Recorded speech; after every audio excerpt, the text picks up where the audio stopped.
ECS reduced for launch. Give the final go. 25 seconds. Status check. Go Atlas. Go Centaur. Go Mars 2020.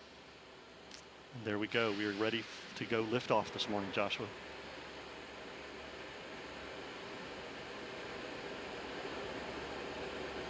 Eight, 7, 6, 5, 4. Engine ignition. 2, 1, 0. Release. And liftoff. As the countdown to Mars continues, the perseverance of humanity launching the next generation of robotic explorers to the Red Planet.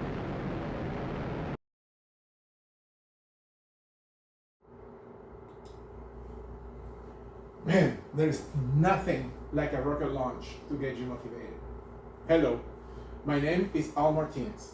Today, I will be talking about NASA's Mars 2020 mission. Launched on July 30, 2020, the mission's intended time length after arrival was projected to be at least 1 Martian year, or about 687 Earth days, surpassing all initial expectations.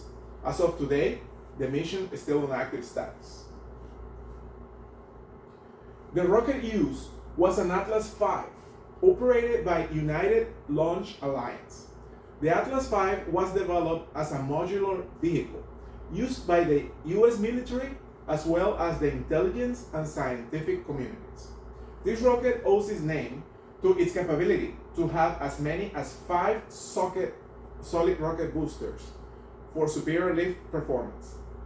Its upper stage is called Centaur, which for this mission was encased with the payload as a single engine second stage in a payload fairing that separated after the solid rocket boosters were ejected. Centaur would execute the 2 necessary burns to send the Mars 2020 spacecraft to its 293 million mile journey. During the 203 days of travel, a period known as cruise stage, the Perseverance rover and its descent stage were protected by a capsule called airshell. During this cruise stage, engineers in charge of different subsystems performed a series of checks to ensure proper functioning of all instruments.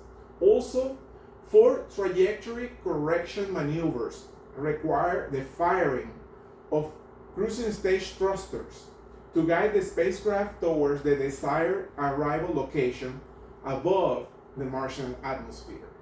The final 45 days before arrival, known as approach subphase, were used to focus on navigation activities and landing preparations that include the delicate phases of entry and descent.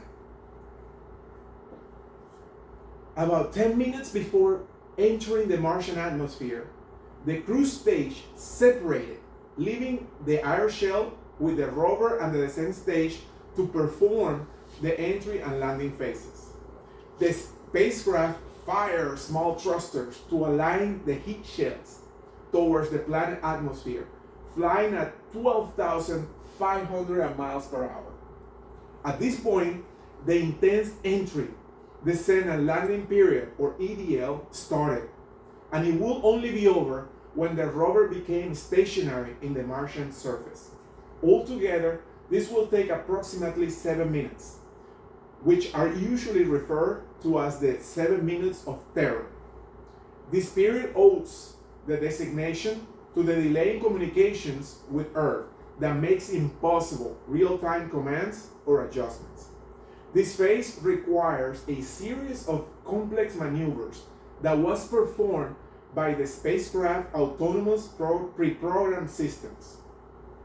The Mars Reconnaissance Orbiter, or MRO, flying overhead was relaying telemetry from the lander through the Deep Space Network.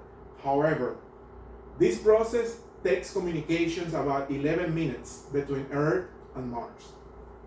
As the spacecraft used the Martian atmosphere to slow down, about 80 seconds after entry, the temperature reached 2,370 degrees Fahrenheit.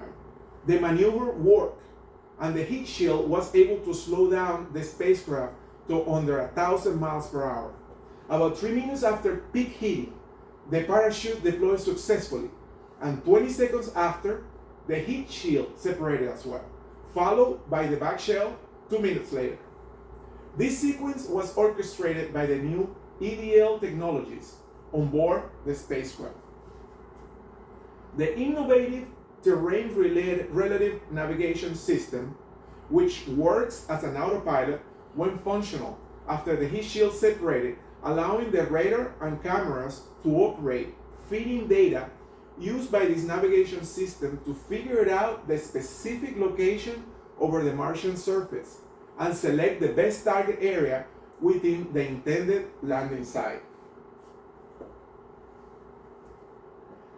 The descent stage, 8 retro rockets fired, slowing down the spacecraft from 1,000 miles per hour to about 190 miles per hour. Then, with the loss of altitude, it gradually slowed all the way down to 1.7 miles per hour. And about 60 feet from the ground, the sky crane maneuver was initiated, lowering the rover 25 feet under, suspended by nylon cords from the descent stage. On February 18, 2021, at 15:55 Eastern Standard Time, the rover Perseverance safely touched down on the Martian surface, right on its intended target, the Jezero crater.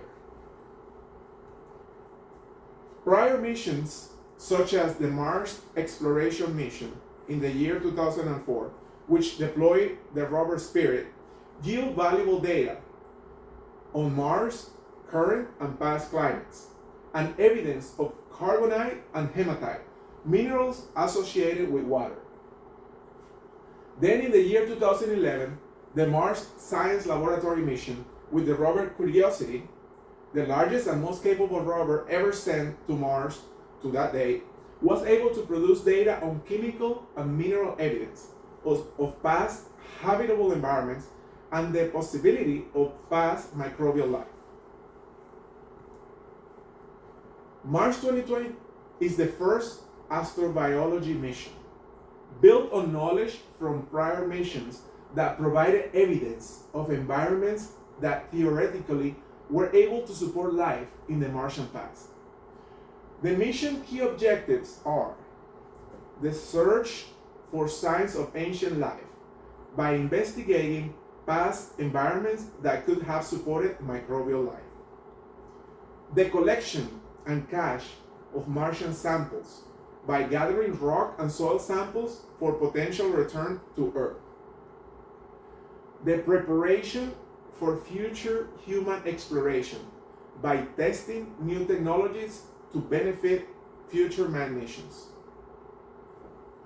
the study of Mars geology and climate, generating more data and knowledge to understand the planet's history and climate patterns.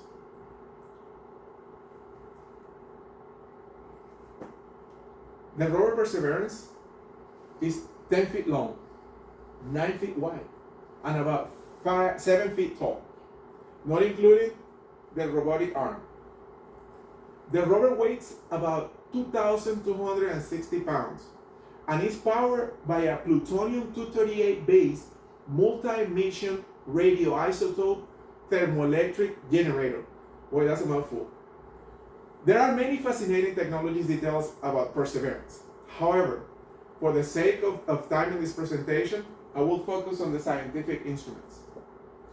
The rover's key instruments are the Advanced Camera System for High Resolution Imaging, or MASCAM-C, the SuperCam, a laser microimager for analyzing rock and soil composition, also located in the mast.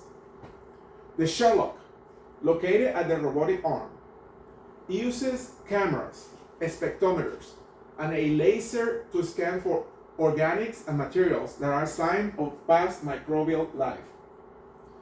The Pixel, or planetary instrument for X-ray lithochemistry, is also located at the robotic arm, and it can identify chemical elements at very small scales.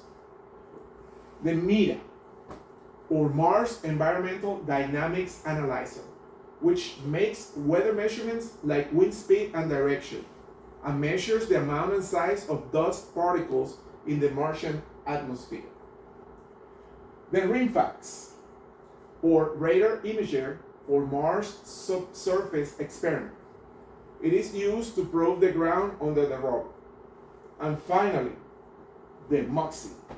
The MOXIE stands for Mars Oxygen In Situ Resource Utilization Experiment, which is testing a way to produce oxygen from the Martian atmosphere that could be used for burning fuel and human breathing, paving the way for future manned missions. Jezero crater. The Jezero crater was chosen as the initial landing site for different geological characteristics, such as the ancient river delta on the crater, that is evidence of a lake delta system that could have supported microbial life. The presence of clay and carbonate minerals, which are ideal for preserving biosignatures. Overall, this crater offers a window into Mars' past climate and geological processes that can be analyzed to produce models and to research evidence of past or present microbial life. So far, the mission has verified the existence of ancient riverbeds and channels, confirming past water flow in the crater.